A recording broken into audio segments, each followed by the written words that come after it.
we help top leaders find their pathway to incredible success and a lifetime of happiness. Here is your host, Tom Dutta, the Quiet Warrior. All right, everybody. Welcome to the Quiet Warrior Show. My name's Tom Dutta. I'm your host. Pretty excited today. I've got an amazing guest in the green room, Dave Scatchard, or many knew him as Scatch, incredible NHL entrepreneur. And we had a big story to tell. But first of all, we're live streaming today across Facebook, LinkedIn, YouTube, and Twitter. Give a subscription to the show so that we can honor Dave's episode. You'll be able to chat in the comments section of the feed you're on, and we'll be able to feature any of that in the production of the show. The show will be made into a podcast that'll be international and also a YouTube premiere video in the near future. Well, hey, let's put the spotlight on our guest. So welcome to the show, Dave Scatchard. What's happening, Tom? You ready to rock this thing or what? Ready to rock, man. Good to have you in here from Phoenix. I'm in Vancouver, and just as the intro was playing, I ran and got a hat because you showed up with your hat. It's better than my COVID haircut, that's for sure. I wanted to say to the audience, because people have been following my story, that we have one thing in common. And after reading Dave's book, everybody, I feel like I know him, and I know he's heard that before from others who read his new book. We'll talk about that. But I'm 3 years into a brain injury, and man, your whole life was shifted through a story related to your career in that. So want to tell everybody a little bit about you, Dave. I think at age 21, you found your way into the NHL, married the love of your life. You have a beautiful family, 5 concussions, dude. And I just want to read this. It says, the 5th concussion gave him a taste of death and changed the way he looked at life forever. It took losing it all, his career, his abilities, and very nearly his life to finally find it all. This book, The Comeback, by the way, everybody, we're going to talk a lot about that. It's about far more than hockey. And that actually, Dave, I did a review for your book, and that's the very first thing I realized. It's far more than hockey. So welcome. And let's get into the backstory, Dave. I went in the part of the book. Hold the book up there. Do you have that? Do you have the book with you? Here, we got about 400 of them right over here. So, all right, fantastic. That's fantastic. I'm gonna full screen you, Dave, so we can we can show that. So everybody, the comeback, pretty amazing. I want to just say that Dave's an author, and authors need to get their books read and reviewed. So I recommend you get a copy of it. You do a review, post it on Amazon. That gets his story out there even broader. But Dave, I enjoyed the book because a lot of it is about storytelling. So take us back. I like the part at the beginning about how you grew up as a kid. You started as a kid. Tell us a bit about that chapter and the story and how you got into this dream about hockey, man. Yeah, and thank you for the review on Amazon. And like, who would have thought that this little kid from this small town in Canada would go on to have this cool career in the NHL and, have this wild ride and then have it all taken away, live through hell, fight my way back out, learn to kind of step up and serve others with my coaching business. And then who would have thought that I'd write a book about it and it become a bestseller on Amazon? So I'm extremely grateful for the life that I've been given and the second chance that I've gotten here at life. And how it all started really for me, there wasn't really a lot to do in Hinton, Alberta, which is where I was born. And my dad worked in the coal mines. My mom was a stay-at-home mom. I had a brother and a brother and a sister.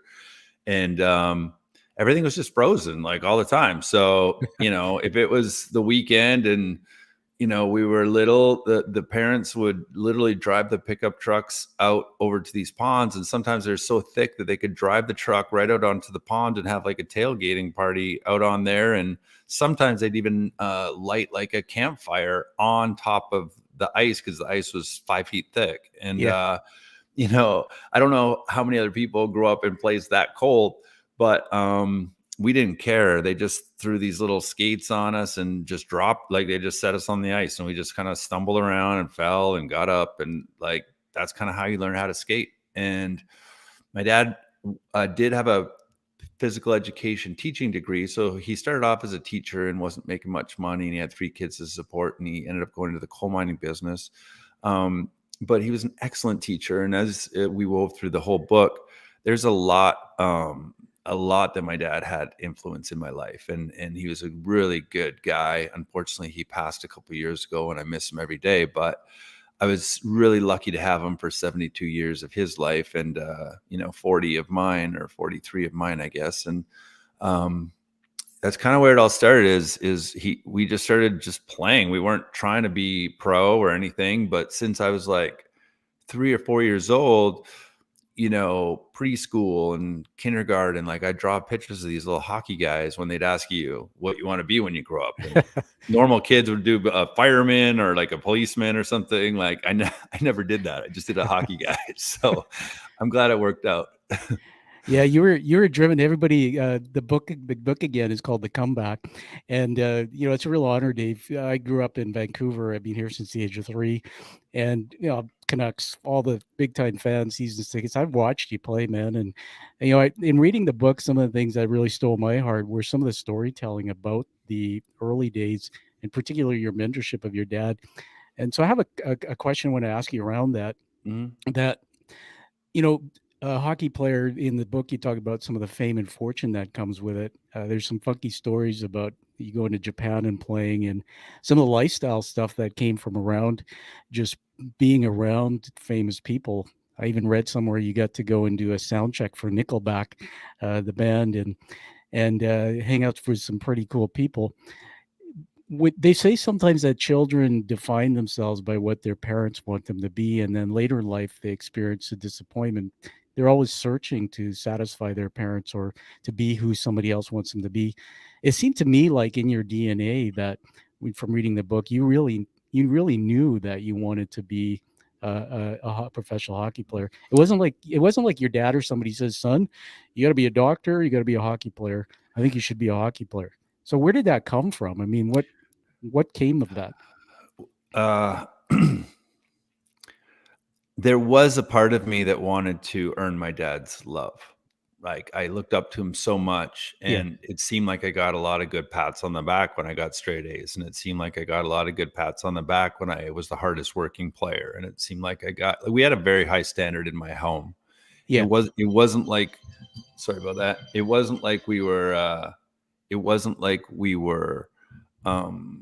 military family, but the kind of discipline and standards my dad had for like how to be, it was pretty high, and I never wanted to let him down. And I think some of it, because I know what your question means, I see it all the time in my coaching business, where people almost create a perception about who they have to be to get love. Like it's not unconditional love. Like we feel like there's conditions attached to the love, you know what I mean? For their spouse or for their mom or for their dad. Like it's kind of like human nature to want to please, I guess. And oftentimes, like, I don't even think it was a thing that my dad would be disappointed with me if I didn't be the best at everything. But in my mind, that's kind of how I felt. And so I always was like, that was my standard. I just had to win at everything. And I was super competitive. I remember I got an A+ in physical education in grade 4. And my teacher, Mr. Hutchinson, I remember it was yesterday, he moved that down to like an A- because he said I was too competitive and I had to win at everything. And my dad's like, that's BS. Like you got an A+ in my mind. You know what I mean? And you want to hear the sad thing. This is how people project what's going on inside of them. I heard recently Mr. Hutchinson died of a heart attack, and he was a stressed out person all the time. But he was projecting that onto this little kid with these dreams that I just love to win. And I don't ever turn that off in anybody. I think sometimes those like OCD things are actually good. Yeah. Like a normal human wouldn't shoot like thousands and thousands of pucks, or like wouldn't like do these things that I did. Like I told my wife the other day, I said, like, I had like OCD as a kid. And she goes, "What do you mean? You never told me that. We've been married 16 years. And I go, honestly, like I had to do things in multiple numbers, like hundreds of times. Like something felt like if I didn't master it, I wasn't going to be good at it. So I would overdo it. And all the guys I played with around the league seemed to have a little bit of that in them, where they would just stick around a little bit longer, work Yep. a little bit harder, do more than the average bear, you know, the average person. They would invest themselves more, whether there's a screw loose or not. It doesn't matter. That's kind of what it takes. That's right. So in a little bit of a way, if I did have a little OCD and I did have to shoot 45 pucks off the goalpost before I could go in for like dinner, or like, you know, these are things I do. And it's like weird because nobody told me I had to do that. Like my dad would make suggestions and say like, well, if you want to make it, like, what are some things you think will give you a better chance? But it's just a great question. Like even in my coaching business today, I'll say to people like, because I don't want to tell them what to do because it's not received. But if it's their idea and they own it, then magic can happen. Exactly. So, you know, I got to hang with Tony Robbins quite a bit through my Platinum partnership. And I would just watch Tony work. And I remember one time he was working with somebody and I wrote down every question that he asked him during the interaction. And he never told him one thing what to do. This is an hour-long intervention. But he asked 30 something questions in a row. He never once told him to do something. He said, so what do you think? Or why do you think that's happening? Or what do you think is something that needs to shift? Or and just ask better questions. Yeah. Well, first of all, thanks, Dave, for sharing that part of your story. Everybody, it's a teaching moment on the show. Go back and listen to this part, what you just heard Dave say, because Dave, you know, I asked you that deep question for a reason, because, you know, our stories are connected by a thread. And, you know, my father was a commanding officer in the military. Actually, I was born on a military base in the UK. And then Dad came to Canada and stayed in that position here. But he became a pretty bad drunk, and I had a pretty tough childhood dealing with him. But I always like to say that his demons became my gift because, dude, my dad used to say, like, all my friends are playing street hockey and having fun. I was like cleaning the garage and doing the lawns. And if my dad had us in the garage cleaning the garage, for the average kid, it would be half an hour sweep the floor. We was like 8 hours. And, you know, I had to have straight A's in school. So the definition of love I had growing up was that's the only way my dad showed it, was either buying me something after, you know, he did something not nice to me, or whatever I did, excelling and overachieving. So I went into life and I overachieved. I say that I was a self-worth chaser, and quite frankly, I unraveled that too. So I love the fact that you're doing some coaching and helping guys see that. I'll just finish with this. My dad, I say now that the demons of my dad gave me became my gifts. So that little thing you said, that little work just that much harder. Everybody, we're going to go back to the book a little bit here. So in your book, The Comeback, I remember reading that about how you used to practice just to get into the NHL, to get to that level. I don't think too many people really understand what it takes. I want to read something here out of the book, Dave, and then we'll give it back to you. I took a photograph of this so I can read it. It says, I've played with broken bones in my feet, a broken nose, broken cheekbones. I played with a cast on my arm when I broke a thumb in the middle of the tryouts for Team Canada. I've had well over 100 stitches in my face, multiple concussions, 12 broken noses. I've broken an orbital bone in my face, knocked out 4 teeth, dislocated my jaw, broke my collarbone. My biceps tendon has torn and reattached, multiple torn labrums and broken ribs, surgery in my blah, blah, blah, bone graft. For the biggest part of my career, any one of those injuries would happen, and I just keep playing. So, I mean, you got to have a burning desire in your gut, man, to want it that bad. But then things changed. And so you had, I believe, 5 concussions. Take us through that part of the journey, because it's something that a lot of people don't really know about. Well, there's so many different ways I can go here, but what is going on the ice in the NHL is this beautiful finished product. And you see these guys flying around there and people say the athletes are overpaid and whatever. But they don't know that I would say 90% of those the guys on the team were icing down a bruise or nursing and pulled groin muscle or doing something before the game, prepping for that game for 3 hours, warming up their bodies, taping themselves up. like putting on the frickin' whatever that, icy hot or whatever Tiger Bomb or whatever you put on your body. You'd smell guys on the bench, you just know guys are just holding it together, and they would show up and be pros, and they would just not complain. And listen, in one way, it's incredible, and that's why I love hockey players. Yeah. I was on a lot of rebuilding teams. Out of the hundreds of NHL guys I played with, there were only a couple, less than a handful of guys that weren't awesome guys. Like most of the guys are really good humans. And but what it takes to be a pro, like it's different. It's different than what a normal human does. There's another level that people don't get, and they have no clue that it's going on, because the guys just show up and show up and show up. They have no idea this person's going through a divorce, or this person's like, life's on the rocks, or their bones are broken, or they're just injured, or they're like mentally going nuts. Like people don't know, and the guys just show up and work.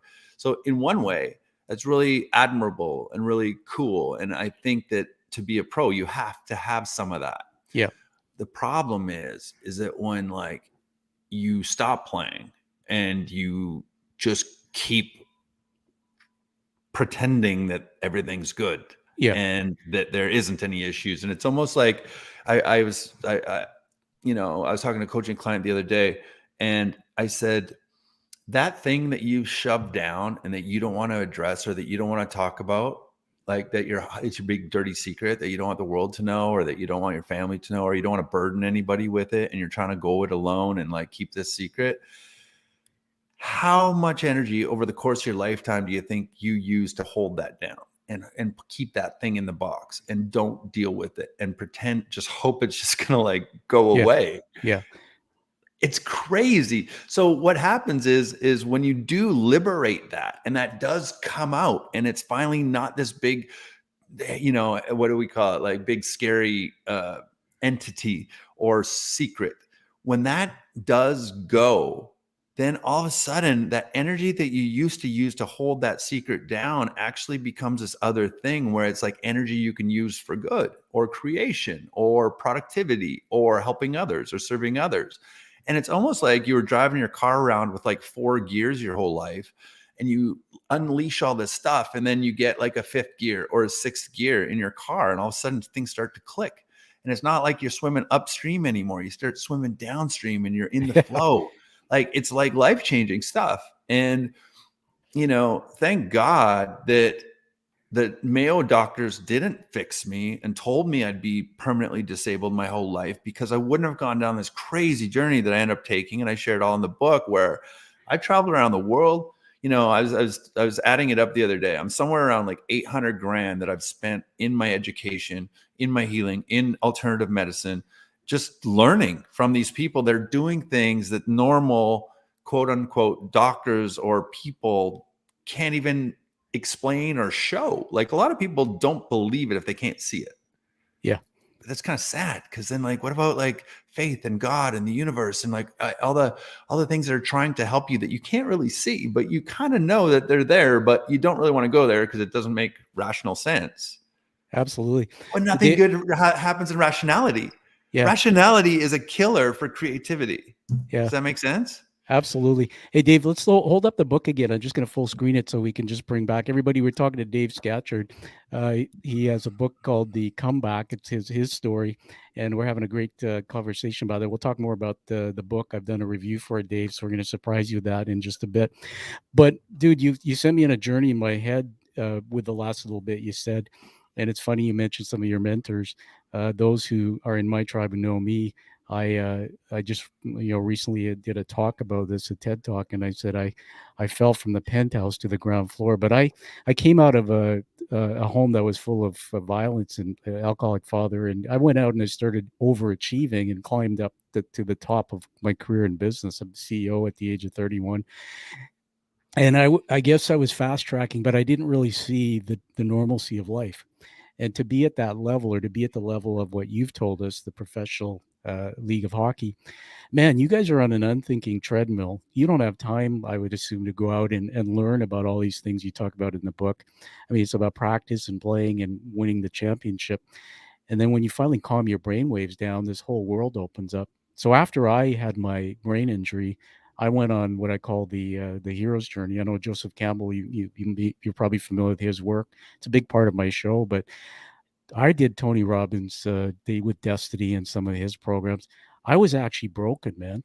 I mean, I was a broken kid who went into my adulthood as a broken adult. And on the outside, people thought, wow, this guy is very successful.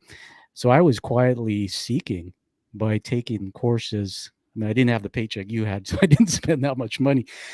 But and then every time I found something, I did it, and then I found the hole in my soul was still not fulfilled until I finally realized that, I was in the wrong place.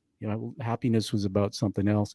So I want to get back into the book with your story. You had a concussion, but you had 5 concussions, and I read that you wanted to keep playing. You actually were trying to cover the thing. I mean, you're literally almost dying. And Oh tell my us, God. yeah, It's hilarious. Like I had no business thinking I could possibly play again, but yeah, that's just how I was, like a robot. yeah, Like I was a freaking killer. Like I turned off every single thing in me that felt like fear or anxiety or worry or doubt or like pain. yeah, I just turned it off. And I say this on every podcast, but like I could run through this wall right now in front of me and I wouldn't feel anything. yeah, But then I couldn't feel anything, yeah, good or bad. And I yeah. want to circle back to you. What did you say? You were talking about your journey and then the Tony Robbins stuff. And then what did you say something right after that? Do you remember?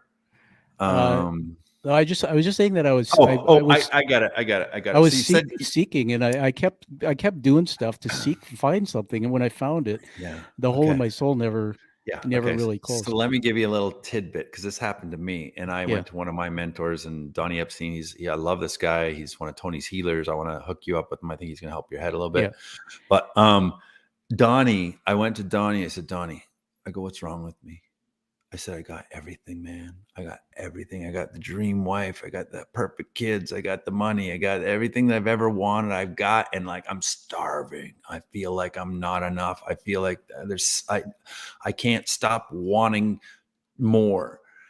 And he goes, thank God. And I go, what do you mean? He goes, you're chosen, brother. You are chosen. God is going to keep you hungry until the day that you die because you're not meant to sit around on the couch and eat bonbons. You're not meant to go crawl into your cave and go into hiding. That's not it. And same thing for you, Tom.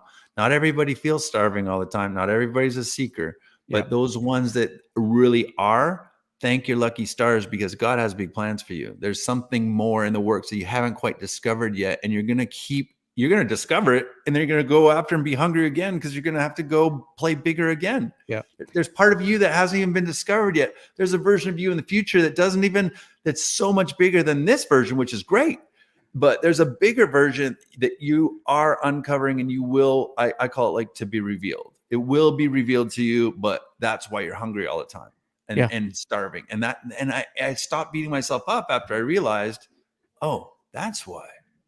Not everybody is like us, and we're programmed a little differently. Thank you, Jesus, for that, because I wouldn't be doing this work if I wasn't starving. I wouldn't be pushing myself. I wouldn't get up at 4 a.m. every morning. I wouldn't like try to hold these challenges for hundreds of thousands of people. My goal this year is to reach 100,000 people, have them come through my coaching program. That's going to cost me running $1 million in ads. Like it's fucking crazy. Ooh, pardon my language. It's crazy. It's crazy to think that somebody who never did this work is now looking at running $1 million in ads in a year. Like that's crazy to me. yeah, yeah. But I'm doing it. Well, I first of all, I want to honor that everybody a teaching moment again. I mean, sometimes you're chosen and you're on a path. There's so many greats we know have fallen down, Dave. I put you in that category of great, and we have temporary setbacks. But I always used to say that there's heroes in society, and you're a hero, man. And there's a lot of people you're going to touch that you're going to help. But here's the thing, we look at a local boy we know, Dave, Rick Hansen. He lost the use of his legs. Why did he do the Man in Motion tour when all the other people lost use of their legs, maybe withered away, got depressed, took their life? It's because I believe that God works in our lives. I want to share this with you, man, because I didn't want this show to be all about faith, but there's a faith thread in your book that I just totally connect to. When I fell and got injured, I remember I was a night stalker at Costco, so I went from being at the top of my game to losing everything. I slipped into depression. My first suicidal thoughts started coming, and I was stocking at Costco because my doc said, get out there, keep your body active, and then waiting a table at a restaurant. And man, I bought a cross, and I told my wife, she was watching a religious show in the morning, and I bought this cross. Yeah, I took it off, didn't want to do it on the show, but for the lighting. But I hated my faith when I was a kid because of what I was a black and blue kid in my house because of what my dad was, and the devil was in my house, and we had this picture of Jesus on the wall, and I'm not kidding you, but I'd come up the landing and look at it, and I'd just be shaking my head because of everything that was going on in my life. I denied my faith. I was born and raised Catholic, baptized, but after climbing and climbing again in my game, and then God stripped me. He took my eyes and my head away from me. I went, what? So I literally said, Anna, buy me a cross, and I would be in the car driving to Costco. I'd say, God, this is really hard. I lost 40 pounds in the first 3 months just because of the physicalness, and I was hurting. And I said, just look, I'll stay here. I'll talk to you. So I would I just have these conversations. I didn't even know how to do it. I just said, God, this is going to be hard, but I'm not going anywhere. I'll stay here till you want me to leave. And man, it was that period. And even up till now, it was that part, that faith that got me through it. I wouldn't be here if it wasn't for that extra piece, which was always there. I just never embraced it. So I want to go back to something, read this to you, and then give it back to you, Dave. Um, this is about your fifth concussion. This is how the book, everybody, The Comeback, which you got to give it a review. Says my fifth concussion, which knocked me unconscious, ended my career and ended my life as I knew it. I remember the puck dropping at center ice. I remember skating forward as fast as I could, stick handling the puck and moving it onto my backhand. But then that's it. The next thing I remember is being in a black void with the sensation of floating up, looking down on the crumpled body in the ice as the paramedics and my trainer worked on me. I watched him wheel me off. I hadn't seen the hit coming and didn't have time to process it. And then one more thing I want to add to that. This really stopped me in my tracks emotionally. Eventually, I gave in and surrendered. I basked in the love and the light, but after a short time walking together towards something incredible that I could only just sense, for some reason I glanced down. It was the only time I looked down the entire time. Everything else had been so consuming and wonderful. That's when I saw my body again, but this time it wasn't on the ice, on a stretcher in an ambulance. I was in a casket. That was beginning to be lowered into the ground. And Brooke, which is your wife, and our kids were there, all wearing black. She was crying. The kids were crying. And she was rubbing their little backs to comfort them. As the undertaker began his work and my casket began to slowly lower onto the ground, I watched the kids throw themselves onto the top. I froze. I could still see myself walking with God. I could still feel his hand on mine, but I couldn't erase that vision or ignore the pain that I felt in my kid's heart. Before I even told God what I saw, he already knew. They will all be okay, I promise. You don't have to worry. Man, I know this is hard for you to hear, dude, and I love you and your story. That's the experience I had in my car with all the pain I was in, and that's what I really received was, Tom, don't worry, everything will be fine. Tell us about that moment and what that meant to you, Dave. Wow, it got me emotional hearing somebody else read my words. I almost didn't ever write the book because I was afraid of what people might think, or how they might judge me. When I was younger, I didn't have the consciousness or the maturity as a man to not allow anything, what other people thought, affect me. So I tried to write this book 10 years ago and I just stopped and I chickened out. And then 5 years ago, I started to write it again. And it wasn't until I'm at this place in my life right now that it was the right time to do it and to finish it off and to get it out the door. And it was the perfect time once again. And once again, don't worry, I'm going to take care of everything. It's going to be okay. I've heard that. It's faith and it's love, and it's like a father, it's like a parental love that is unconditional, that is weightless, that is never ending and expansive and goes forever and flows in you and out of you. And there is no separation. There isn't like a him and a me, or a him and God, or her and God. It's like they're one. There's like a oneness to it that is what I felt. And I never felt alone, even when I thought I was going through hell. Yeah. because when I came back, it wasn't pretty. It was a disaster, and it was terrifying, and it was like the most pain I've ever physically, emotionally, intellectually gone through, where my brain was just completely broken, and Yeah. I was a waste of skin is how I felt to my family and my kids, and I couldn't take care of myself. Yeah. There's a lot more detail in the book, Dave, on that. I've got to say this again about the book, Dave. The way it's written, it's a storytelling book, everyone, and we're wired for storytelling, not for facts and figures. And there's even some juicy stuff in there about your time playing with the crazy Mike Keenan era, the Islanders. Amazing stories that everybody, just to get into the hero's journey and be in Dave's shoes, man. I would never have had that experience having not read that. But I want to go back to something about the details. I mean, with the concussion, there was a one paragraph that just made me crazy. It said there's orange liquid coming out of your nose, and the misalignment of your spine and your balance and all that. And having been through as many doctors and people you did, but I'm so blessed that you found the other side. So I want to now just get into something that's going to honor you, because we went into the dark side of the story. And I love you, Dave. You said what you said, but I got to tell you this, man, because it took me all my life of feeling like a failure before I could say this, that when you're in the I was a chief exec of a company. When you're in that level, it's lonely. You have to be tough. You can't say there's something wrong or they think you're weak in your profession, dude. I get it. And then there was my dad, who was in the military. I was like, I'll kick your ass if you don't do this. And, don't cry, Tommy, and all that. So we come out of our moms and we have empty neurons in our brains, and then all that crap's put in there. That's not who we are. And I'm so honored. I think the one thing you said in this show that's so heroic, Dave, is how you said it took me a while to write the book, but you were vulnerable and said you didn't want to show your weakness because you worried about what people think. I think the best thing you did was write what you did, because you're going to teach all those other guys in hockey who are trying to be tough guys who are dying inside.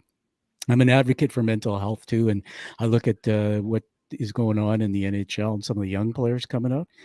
Let's have some fun here and put this on the screen. All right, everybody. There it is. I've done a 5-star review for your book, Dave, and so there it is. Everybody is called the book itself is called The Comeback: Common Threads of Heaven to Hell. I highly recommend you get it. Do a review. And Dave, I actually want to show this so we can encourage the audience, because many people don't know what this does for an author. I'm a fellow author. If you get Dave's book, everybody read it, but go on Amazon and post a review. There's mine. And that basically gets the buzz out. So the bookstores say, hey, there's a cool book. So let's just give it a little. There you are. You won the championship again, Dave. Bestseller. Your life's never going to be the same. Let's bring you back. All right. You know what? Just the fact that you did that means a lot to me. And same thing with Tom's show. Like, reviews help keep you at the top, and make sure that you subscribe, make sure you review his show, and like all of those things. It takes 2 seconds to do, but when you're an artist and you're creating something from scratch, the more people that we can get involved with the process and supporting us, it makes the system bigger. It gets the story bigger. It makes the message bigger. And, Tom's trying to do a lot of good things here. He's saying so many positive things. And it's like, don't take that for granted. Like, get in there and give him reviews. And Tom, like, I'm truly grateful, because I didn't ask you to do that. And you did it on your own because you're a good person. But you also believed in what we were talking about. And, totally. Yeah. There's a line in my review, everybody, that said that this book is for everyone, because there's a thread in it for everyone, that we've all been to hell and heaven and back. Dave, I want to go past the concussion. So there you are. Just tell us how you're doing now overall, because I think you're in better situation. But then you've started this whole other passion about you've got a business, 100,000 people you want to touch. You're going to do it. Just tell us about that. That's a complete pivot to something unknown. What I wanted to do, so I'll go back a little bit. So I had my 5th concussion. I had no memory. I was really, really worried. I had 5 properties in 3 countries. I had a couple in Vancouver, because we got lots of Canadian listeners, right downtown, a penthouse and a townhouse, like multi-million-dollar homes. And my brain wasn't working. And I went from having a photographic memory when I was a kid to like no memory. And when I talk about no memory, like they were giving me Alzheimer's medicine because I would get lost and I would like not know where I am. And like, it was just nuts. And I was only 35 or 36 years old. So that's a scary place to be as a young man. I knew I needed some help. I hired a life coach, and just to make sure I didn't do anything stupid and like ruin everything that I just worked so hard to build my whole career. For example, I wrote an $80,000 check to the guy that was building this koi pond for me at this estate that I bought in Arizona.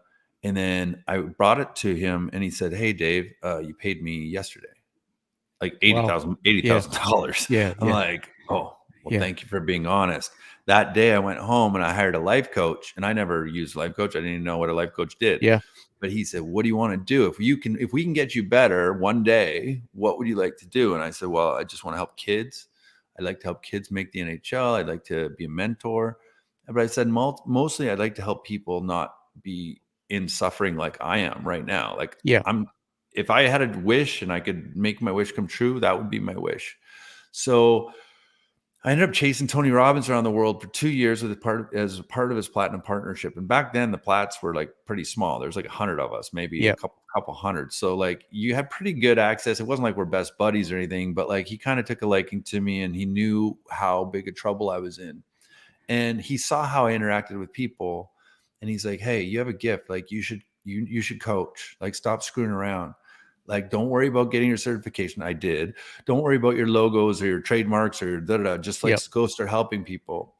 And at first I was helping pro athletes, NHLers actually. And then I helped a couple entrepreneurs, and I just love teaching entrepreneurs because they have so much to work with. Like some guys are out of shape, some guys it's relationship stuff, some guys it's finances. And you know, I could use all these tools from Tony that I learned and all these other people, amazing grandmasters and shaman and like monks. Like I learned from some really energy people, some really brilliant genius wizard type of people. But I said, what if I could take all that back so people don't have to spend 800 grand? They can just work with me and I can just give them the best of the best of the best. And I can honestly say the work that we are doing is groundbreaking. I've never seen anybody do what we do.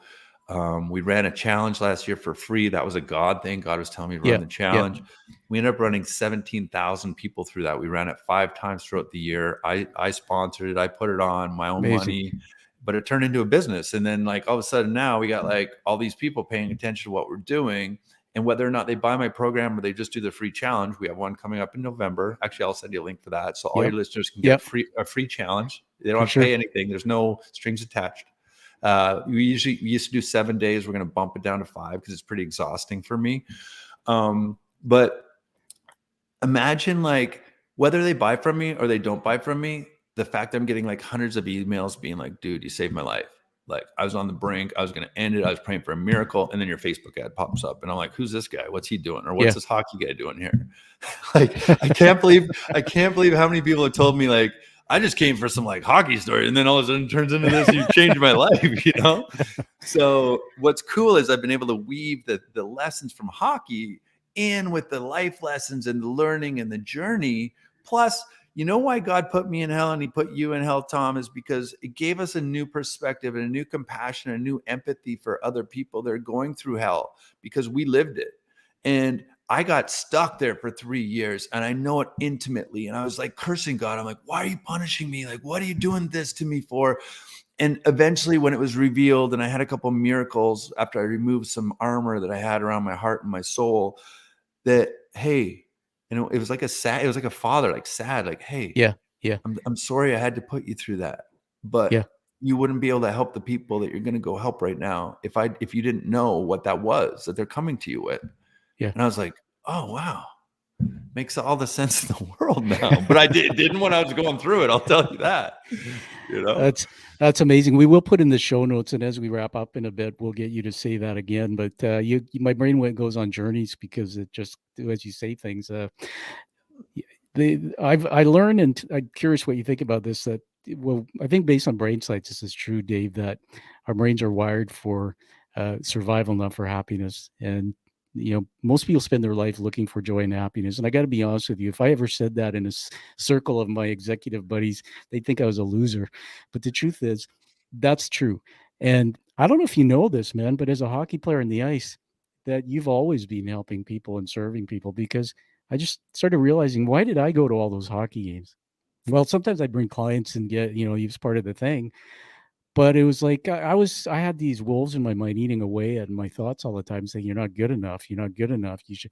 And I was living vicariously through guys like you on the ice, thinking like, "Okay, then I can experience being something. I can be here."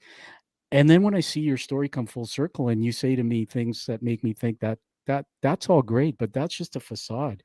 The real you, the true you, is not the hockey player on the ice. It's the gift. It's the man who loves people, goes out to help people. Dude, that's why you got hundreds of thousands of people you're going to help. I think it's amazing what you're doing. Um, Thank you. let's move to wrapping up with you telling us where to get a hold of the book, and then also there's a couple things you want to give away. We'll put it in the show notes, Dave. Yeah, I'm just taking a little picture of you so we can give Tom a little love here on Instagram afterwards. Liz, the book's on for Canadians. It's just a little bit difficult for us to ship like personally up there. So the fastest way for you to get is Amazon, and we are delivering up there. I've had lots of Canadians buy it up there. I am going to put in the show notes this killer opportunity for you. If you want to come down and hang out in Arizona, get out of the cold in December. Sounds like a good idea. Yeah. December 3rd, 4th, and 5th. I want to give all of Tom's listeners, all the Quiet Warrior show listeners, an opportunity to come down for 70% off. You're going to save $700. Awesome. It's only $297. I got room blocks. We have a room for 1,000 people. So I obviously can't give it to everybody, but we're going to give 200 $297 early bird discounts right now to your group. And that's it. And so we got to stop it at that. But I want to give that to you guys because I love you and I love what you're doing. I think it's important. We'll get you a free challenge so you can warm up before you come there and already have a little bit of energy before you come to the event. So that's virtual. You can watch that online. I'm going to send a link to Tom about that as well. Perfect. And Dave Scatchard Instagram. My Instagram handle is just Dave Scatchard. Twitter's Dave Scatchard. And we'll be updating what we're doing. I've got a supplement line coming out. I got like all kinds of stuff, but like the real work that we're doing with All-Star Coaching, you can go to allstarcoaching.com. And that's kind of like a catch-all. It's got a lot of the stuff we're doing. It's a brand new website. I know that there's a couple of bugs in it, so we're working through it. So if a button doesn't work, don't hate me. We're going to fix it. But yeah, man, we're flying we're going 1,000 miles an hour here. I literally am hiring 4 coaches right now to help me with the coaching underneath me, because it's like the numbers are just too big. Yeah. And for where we're going, we want to have a program for everybody, all different price points, everything. Yeah. So we can really help people. Well, that's just amazing. Everybody, you heard that. So there's a stock ticker on the screen, allstarcoaching.com. That's Dave's site. Give it a click, check everything out. We'll get those free offers out into the show notes. And, David, it's God's work in your life, man. And there's no surprise that you're having to hire more people. Hey, I had a funny thought. Wouldn't it be cool if you went back and coached Mike Keenan? Try to unravel those. What's wrong with that guy's brain? There's something in his childhood or somewhere along the way that. Yeah, I love. Listen. In the book, I tell all the stories about Mike, or half the stories about Mike, but I really have to give him credit for jump starting my career. He did believe in me. He pushed me to my limits. Trust me. But maybe that's what I needed. It was all perfect. It was all divine. God just lined it up. And it's like, hey, if you get this coach to start your career, no coach is ever going to bother you because he's one of the hardest. And, but I secretly love Mike Keenan, and he knows it. So Mike, if you're listening, give me a shout. Yeah, we grew up watching him at work, and everybody loves the entertainment factor of it. And they say, again, back to my faith, they say that it's the broken ones, or it's the Mike Keenans that get into heaven first. It's not the people, perfect people, or the rich people. There's definitely work that he's doing to help people. I want to just now honor you as we wrap up, Dave. I do this on all the shows. I'm probably going to surprise you. I didn't prepare you. I have 4 words. I don't script these. I write them as you're talking. These are leadership words. So I'm going to read those out to you to honor you. And then I have a word for you. So the first one is hero. You're a hero, dude. That's somebody goes into the unknown and seeks, comes back as a guide, a shaman, does great work. Inspiration. Reading it in the book wasn't, but meeting you and just seeing how you talk. And Dave, I know from my own battle with the concussion that every day is a hard day for you, that you have to fight to stay on the positive side of the ledger. And so we just think you're so inspiring. The other word is love comes out of you, man. And it's just because of the fact that you're helping people. And then there's a word called transformational leadership, which is when you can be a leader who can transform people by getting through their heart to see that what you're doing is something that can help them. That's a gift, man. And not everybody can do it. So now we're going to full screen me, and you're probably wondering why is he full screening himself? Just show you something here.